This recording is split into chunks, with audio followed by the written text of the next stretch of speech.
आखिरकार अरविंद केजरीवाल जेल क्यों गए, उन्हें गिरफ्तारी उनकी क्यों हुई, क्यों गिरफ्तार करना पड़ा? लिकर स्कैम, शराब घोटाला। ये शराब घोटाला दिल्ली का क्या घोटाला है, कब शुरू होता है, इसकी टाइमलाइन और जिसे हम कहते हैं क्रोनोलॉजी क्या है? नवंबर 2021 में अरविंद केजरीवाल अनाउंस करते हैं कि हम एक न्यू एक्साइज पॉलिसी अर्थात दिल्ली में एक नया शराब नीति लेकर आएंगे, आबकर नीति लेकर आएंगे, एक्साइज पॉलिसी, जिससे कि जो दिल्ली की एक्सचेकर है, दिल्ली का जो खजाना है, वो करोड़ों रुपए से लबालब हो जाएगा, भर जाएगा और दिल्ली को बहुत लाभ होगा। मगर आनन फानन में बिना कैबिनेट के अप्रूवल के और बिना सरकारी अप्रूवल के, जबकि सरकारी डिपार्टमेंट ने कहा था, एक्सपर्ट्स ने कहा था, ये जो आप एक्साइज पॉलिसी ला रहे हैं, प्राइवेटाइजेशन करने की बात कर रही है, उचित नहीं है, मत करिए, फंसोगे।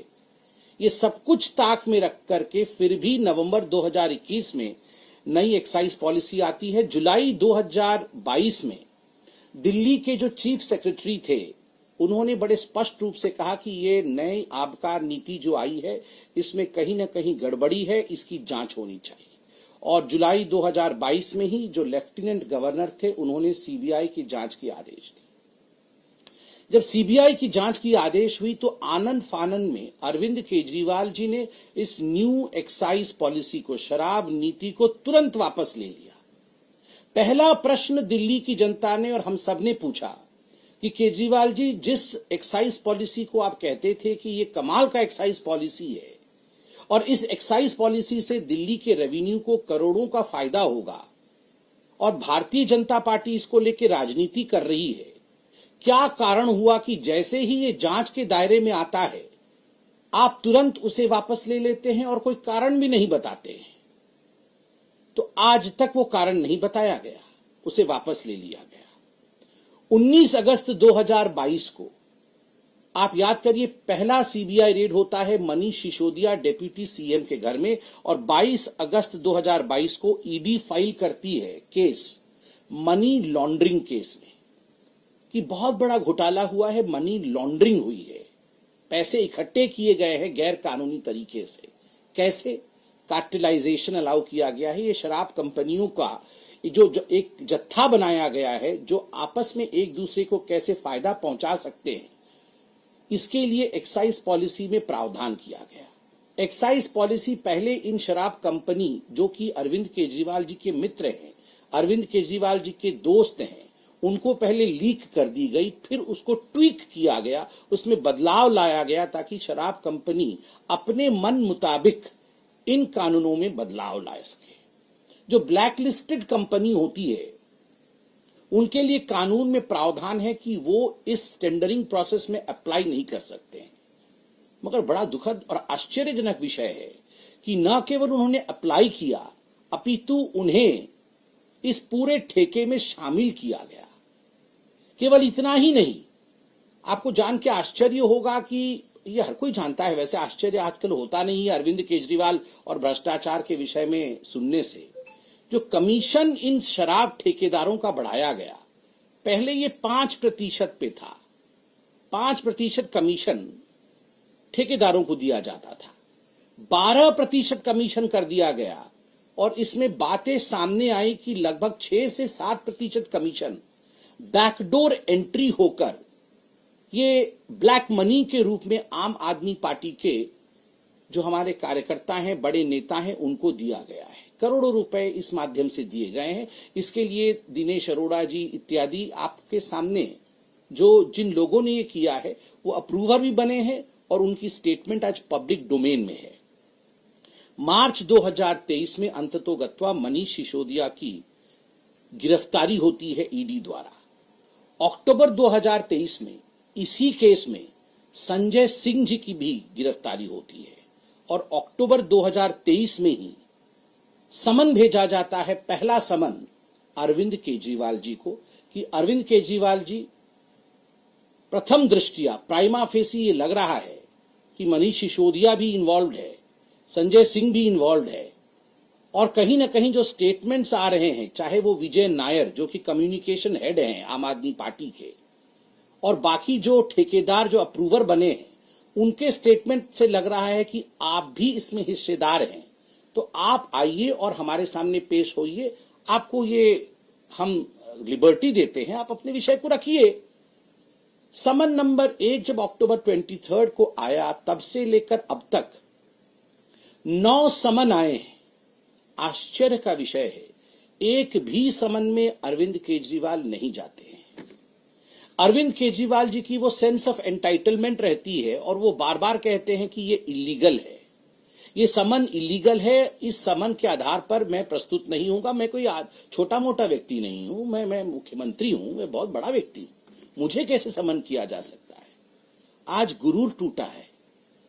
इस देश का कानून कहता है, चाहे मुख्यमंत्री हो चाहे आम आदमी हो, यदि आपने कानून के मुताबिक काम नहीं किया है, कानून को तोड़ा है और समन किया जाएगा, तो आपको समन का सम्मान करना है, आपको आके प्रस्तुत होना है। अरविंद केजरीवाल नहीं आए। बीच में क्या हुआ आप देखिए। मनीष सिसोदिया और संजय सिंह, इन सारे विषयों को लेकर कई बार, ऐसा कोई कोर्ट हिंदुस्तान में बाकी नहीं है जिन कोर्ट में सुनवाई नहीं हुई इनकी बेल को लेकर और शराब घोटाले के विषय को लेकर। मुझे लगता है हम तो पॉलिटिकल पार्टी के प्रवक्ता हैं, हमारे ऊपर बायसनेस का आरोप लग सकता है कि चलिए आप बीजेपी से प्यार करते हैं, आम आदमी पार्टी आपकी ओपोनेंट है, आप तो बायस्ड बयान देंगे। But the courts are not biased. I have statements of the court in my hand. What does the court say in case of सिसोदिया's bail? Mr. Sisodia played the most important and vital role in the criminal conspiracy and had been deeply involved in formulation as well as implementation of the said policy to ensure achievement of objectives of the said criminal conspiracy. Court कहती है कि जो सिसोदिया साहब है, एक criminal conspiracy हुआ दिल्ली की जनता को लूटने का, और इस क्रिमिनल कॉन्स्पिरेसी में सिसोदिया साहब संलिप्त है। सिसोदिया साहब को बेल नहीं दिया जा सकता है और क्रिमिनल कॉन्स्पिरेसी में वो अक्यूज्ड है। आप सोचिए, ये दिल्ली की कोर्ट कहती है, ये छोटा विषय नहीं। दिल्ली हाईकोर्ट क्या कहता है? दिल्ली हाईकोर्ट कहता है allegations are very serious in nature. जब बेल को रिजेक्ट किया गया और सारे तथ्यों को देखा गया, तथ्यों के आधार पर सुनवाई हुई, तो दिल्ली हाईकोर्ट ने बड़े स्पष्ट शब्दों में कहा, these allegations are very serious in nature. इतने सीरियस एलिगेशंस हैं और आम आदमी पार्टी नाटक नौटंकी करने में लगी है। Should there be an investigation, a fair investigation on allegations that are serious, or should there be high drama, high voltage drama on allegations that are serious? This is for the people of Delhi and this is for the people of the country to decide. Investigation महत्वपूर्ण है या drama महत्वपूर्ण है? जब allegations बहुत serious हैं, ये हिंदुस्तान के लिए सोचने का विषय है। केवल इतना ही नहीं, सर्वोच्च न्यायालय सुप्रीम कोर्ट में जब ये पूरा विषय जाता है, मनीष सिसोदिया जी के बेल का, एक्साइज पॉलिसी के केस में संजीव खन्ना, जस्टिस संजीव खन्ना, उन्होंने बड़े स्पष्ट शब्दों में एक वाक्य कहा जो यहां मैं पढ़ना चाहूंगा और जो मुझे लगता है it was the main reason as to why the whole of country today knows the fact. It was the nail in the coffin. And the sentence is, Justice Khanna SC said, one aspect regard to the transfer of money, 338 crore, is tentatively established. We have dismissed the bail.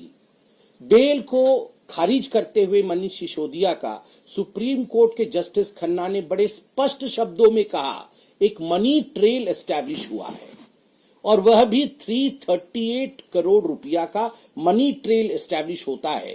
कहीं न कहीं भ्रष्टाचार की बू यह supreme court तक महसूस करती है और तभी मनीष सिसोदिया को बेल नहीं देती। जिस देश के सर्वोच्च न्यायालय ने मनी ट्रेल के बारे में बात किया, आप बताइए क्या वो व्यक्ति गिरफ्तार होना चाहिए या नहीं? उसका जो किंगपिन है, सरगना है, अरविंद केजरीवाल गिरफ्तार होना चाहिए या केवल वह एक मुख्यमंत्री है, वह एक साधारण आम आदमी नहीं है, इसलिए उसे छोड़ देना चाहिए?